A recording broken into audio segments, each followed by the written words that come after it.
shifted from advertising to the meditation. So, what is that particular thing that sparked you? Because it is totally a change of two different in fields. the 80s. And I sat down to meditate one morning, and a different experience happened because I heard a voice in my mind. And the voice said, It helps me personally a lot. So, I want from you also how it personally helps you to also. me, one of the things I do when I meditate in the morning is I connect with what I would call my spiritual self or my true self. And I always ask the question, what do you want me to do today?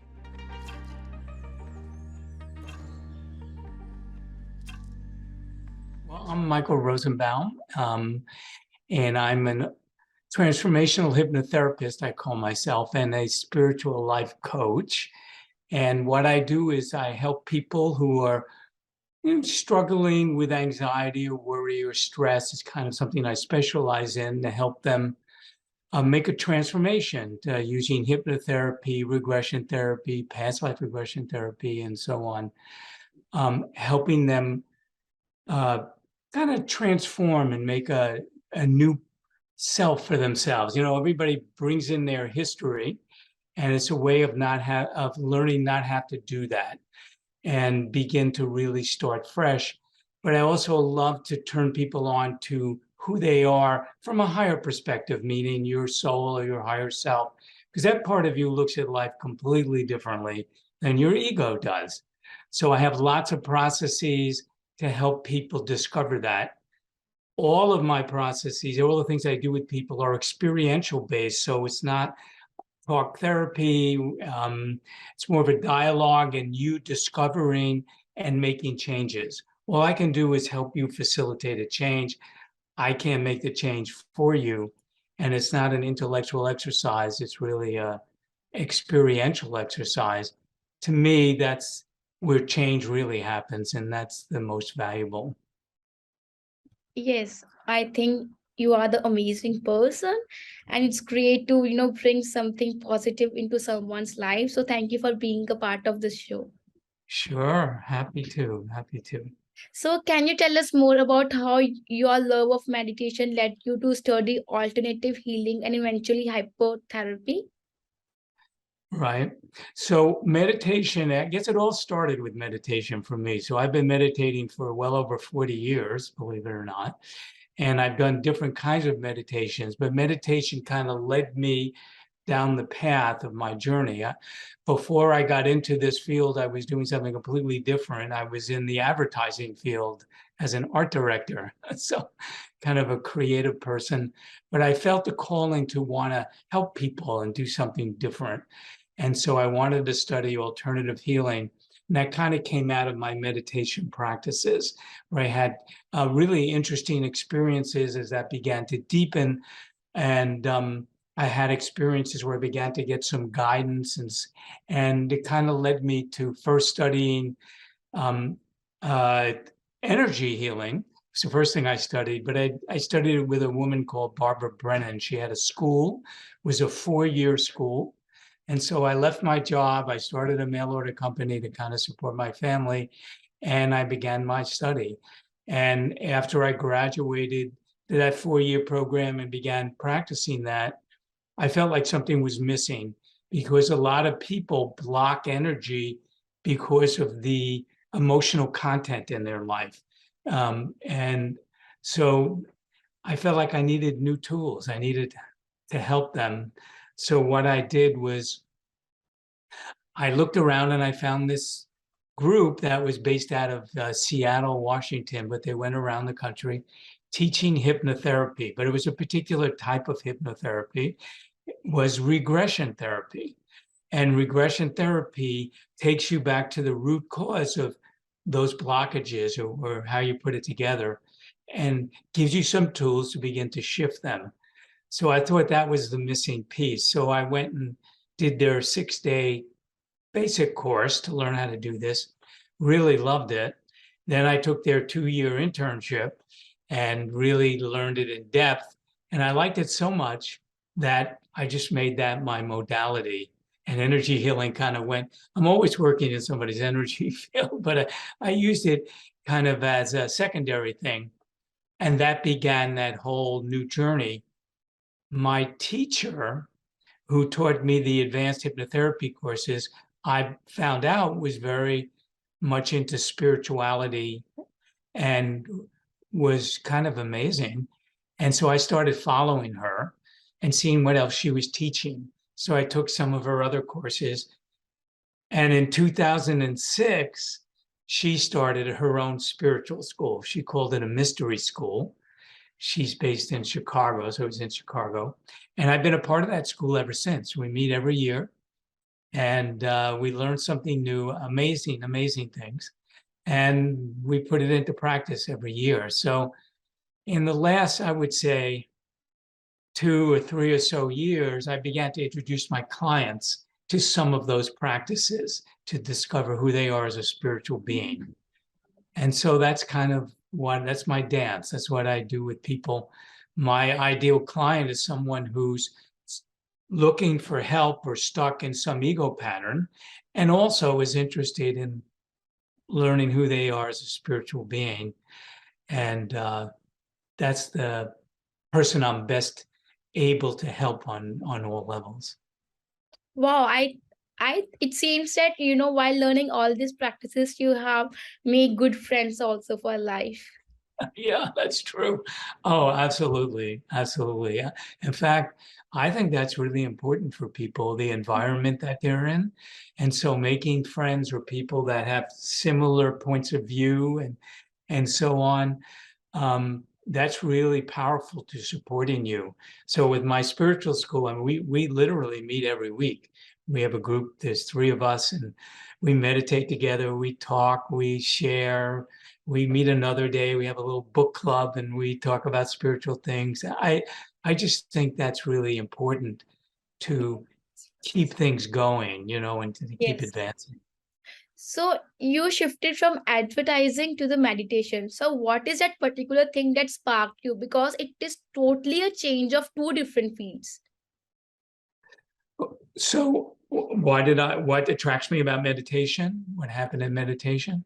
Well, as I had this experience, it's kind of a fun story, but when I was studying different types of meditation, now this goes back a long time, back in the 80s, and I sat down to meditate one morning, and a different experience happened because I heard a voice in my mind, and the voice said, "Why don't you try doing this for your meditation this morning?" Now, it wasn't my voice, but I was intrigued, and I said, "What? First of all, what was that? And what do you mean? What meditation?" And they gave me a very simple visualization. I heard, "Focus on the center of the earth and imagine there's a line of light that comes up through your spine, out the top of your head, and into the universe. Do that." And I thought, okay, it seemed very simple to me. And so I figured I'll do that and then I'll go do what I normally do. But when I did that, I felt this incredible blast of energy throughout my whole body that I'd never felt before. I mean, nothing remotely like I'd ever felt before. And that really got my attention. So I stopped doing the other meditations. I just kind of focusing on that. And then about a week later, the voice came back and then gave me something different to do, which is equally interesting. And so I began, wow, this is really pretty wild what's going on here. And then my wife said, I was sharing it with her, and she said, "I wonder if you could ask a question." And I said, "Oh, that never occurred to me." So I asked a question. I got this really interesting answer. And so that started a whole journey of connecting with some kind of guidance. I didn't know where it was coming from then. And I noticed I met a couple of friends at the time, and I shared with them my experience. And he says, "Oh, we hear voices too when we meditate." And I said, "Really? Why don't we meditate together and get messages for each other?" I just thought that'd be fun. And so that's what we did. And, an hour once a week, we'd meditate. And if we got a message for somebody, we just speak it out loud. But in that group of the three of us, my body would get really hot during that meditation, and my hands would get really hot. And so I mentioned it to my friend, and because I wondered what they experienced. And that's when that person told me, they said, "Oh, maybe you should study energy healing." Now, I had no idea what that meant. I'd never heard of it. So she says, "Well, read this book by this woman, Barbara Brennan, who wrote a book called Hands of Light." So I read this book, Hands of Light, and it was amazing. And I thought, if I could learn 20% of what I was reading there, it would be amazing. So I looked it up and I found out that she was teaching courses, and she did these weekend courses, like introductory courses. So I took that, loved it. And then I saw she had a school. It was a 4-year course.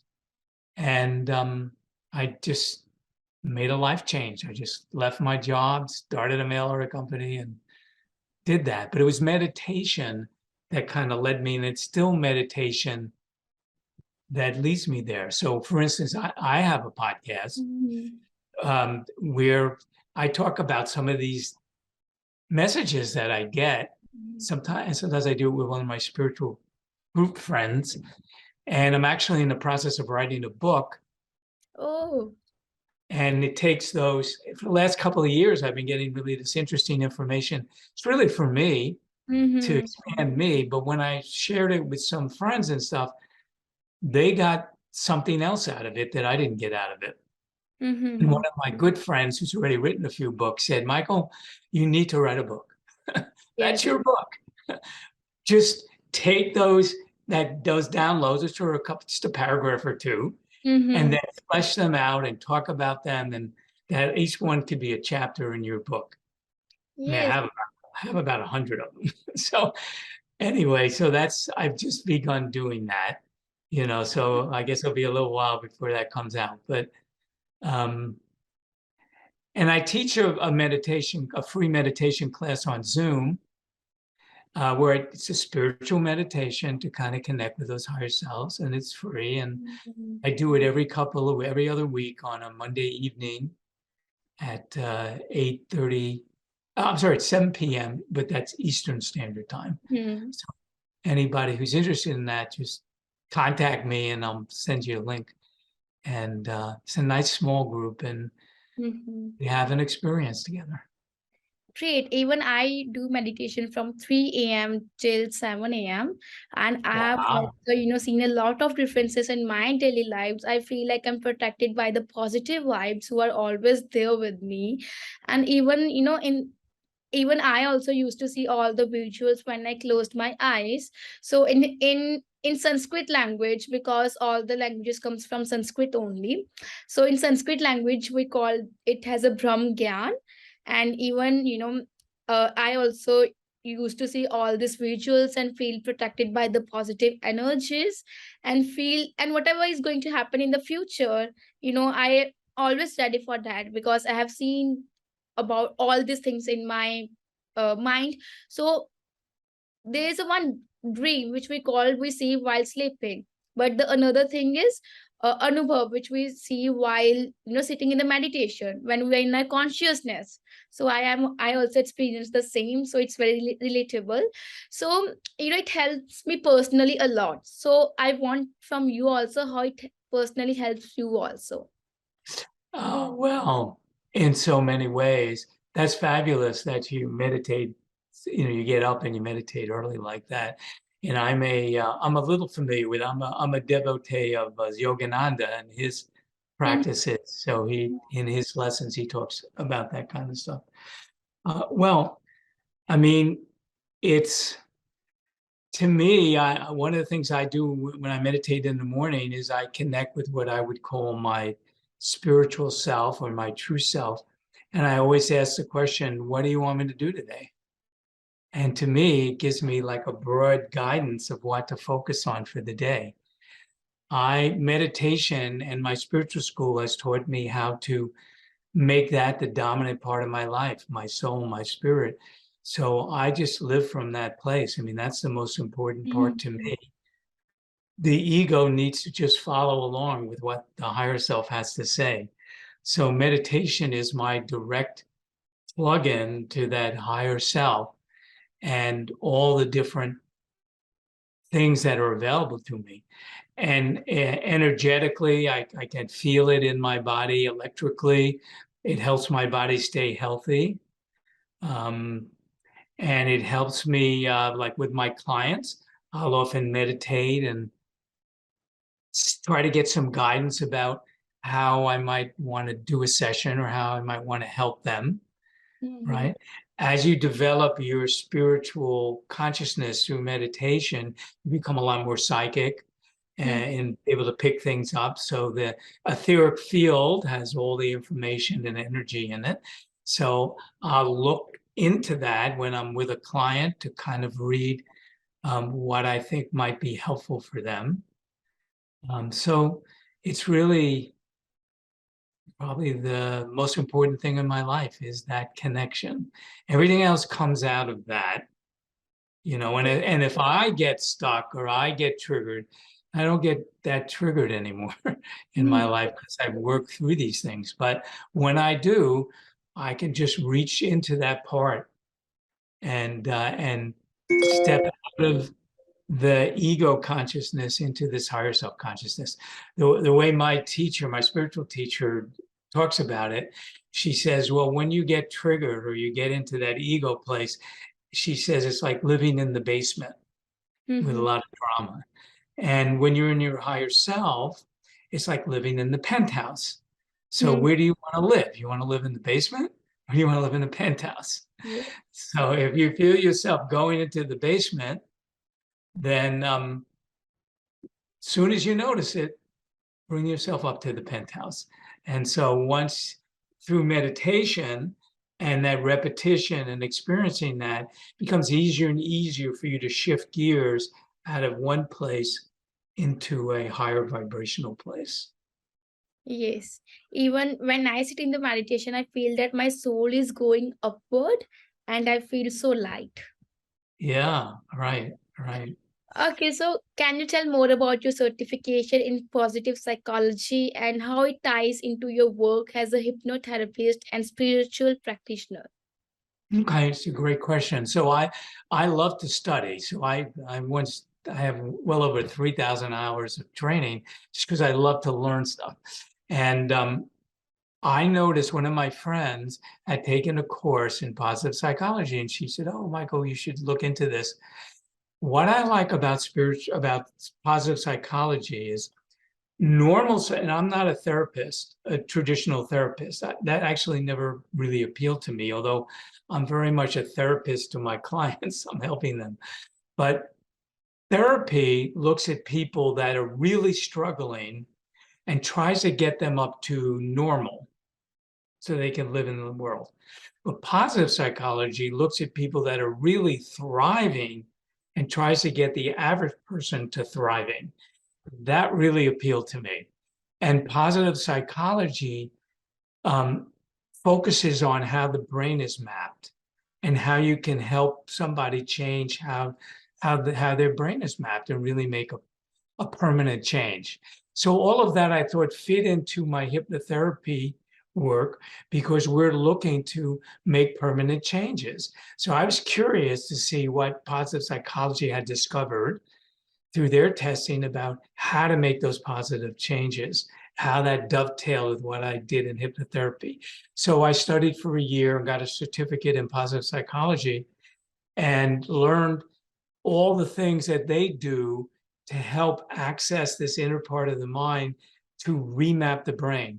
And one of the beautiful things that they've proven scientifically over and over again is that you can remap your brain at any age, at any time. It's not hardwired. You're not stuck with the way it is. Might be stubborn, might be a big pathway, but you don't have to be there. It actually can change, and they've proven it.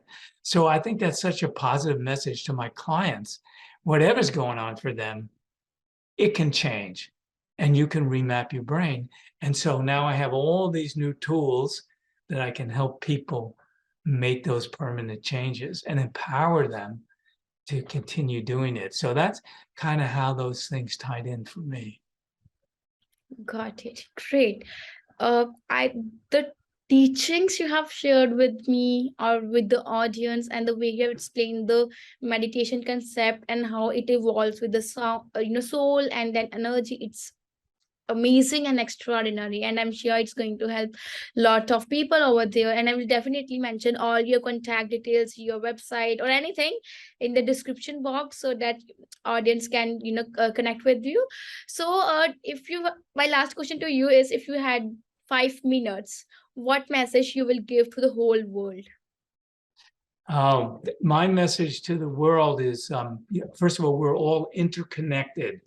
We're Yes. not separate things. Yes. And that's a huge concept to get, because if you really understood we were interconnected, then what happens to you is as important as what happens to me. And if Mm-hmm. the whole world operated that way, we'd have a different world. The world operates from a me first focus, which is an ego focus. And so people are protecting themselves or trying to get things for themselves, and countries are doing the same, and the world is doing the same. And we need a world-centric consciousness, I believe, a we focus rather than a me focus. And so it starts with you yourself. If you can expand that to a we focus with the people you know and around you, then things change dramatically. And that can spread, kind of like a positive virus in a way around the world. And there's a study that was done by I don't know if it was archaeologists or people that study a different evolutionary paths, and they were studying monkeys in Indonesia, I believe, and there was a group of a bunch of different islands, Yes. and none of the monkeys knew each other. But on one island, one monkey figured out a better way of eating food or getting food or whatever. And Mhm. all the other monkeys on that island began to mimic that when they saw it. But Yes. the magic thing was, at some point, all the monkeys on the islands that were not in communication with that island began doing the same thing spontaneously. And it became known as the 100 monkey syndrome. But what that means is, when you get enough consciousness doing something, the consciousness spreads. Yes. So I don't know what that number is. I've heard it anywhere from 1 to 10%. But if you get 1 to 10% of the world coming from this we consciousness, then the whole world will Yes. start coming from the we consciousness. So, I think that's really an incredibly important thing. And the other message I would say is, I've had incredible experiences in development, and I don't think I'm special in any way, not in any way that you aren't. So you have the ability, if you read about somebody or something, you could do that too. You just need to get the right focus and training. Yes. So I believe we're all a spark of God, and we all have that ability. We just need to be able to open it, tap into it. So I would encourage everybody to not give up on that dream, whatever your dream is, about that. And if I can help you in any way do that, fantastic. What I always do is, I always want somebody to set up a free consultation for 20 to 30 minutes to talk about what they want to accomplish, see how I might be able to help them, and see if it's a good fit. Maybe it's a good fit, maybe it isn't, maybe I can help them, maybe I can't. We'll find out. And then that's the way I always like to work. I never book an appointment with anybody before I talk to them first. Yeah. Even you did the same with me, I remember. Yeah, yeah. So I think, and we're our higher self is much Yes. smarter than our ego self. So the more you can get in touch with that part in whatever way you do, the better you'll be, and the better everybody else around you will be. And because we're all interconnected, we'll all benefit from it. Yeah, so that's all from my side, Michael. Thank you for being a part of this show. I think we would definitely have one another session, particularly based on these teachings and how it can help someone if you're Okay. available. So thank you so much for your time. That sounds terrific. Thanks for doing this, and you have a great day, and keep up that great meditation you're doing. That Thank you. sounds fantastic.